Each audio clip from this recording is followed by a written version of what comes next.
सिडको महानगर 1 या ठिकाणी कचऱ्याची योग्य विल्हेवाट न लावता रस्त्याच्याच कडेला सफाई कर्मचाऱ्यांकडून हा कचरा जाळण्यात आल्याचा धक्कादायक प्रकार उघडकीस आलाय। मोकळ्या जागेत कचरा जाळणं अत्यंत घातक असतं, त्यामुळे नागरिकांनी, सफाई कर्मचाऱ्यांनी मोकळ्या हवेत जैविक कचरा जाळू नये।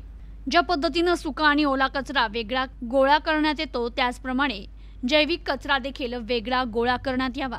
असा नियम असतानाही या नियमाचं पालन करणं बंधनकारक असतानाही प्रशासन तसेच जनतेत गांभीर्य नाहीये, हे सिडको महानगरमध्ये पाहायला मिळतंय।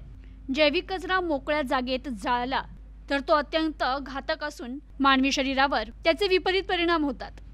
सिडको महानगर 1 येथे पाईपलाईन रोडच्या बाजूला सिडकोकडून कचऱ्याची योग्य प्रकारे विल्हेवाट न लावता रोडच्या कडेलाच सफाई कर्मचाऱ्यांनी कचरा जाळल्याचा धक्कादायक प्रकार सिडको महानगरमध्ये घडलाय।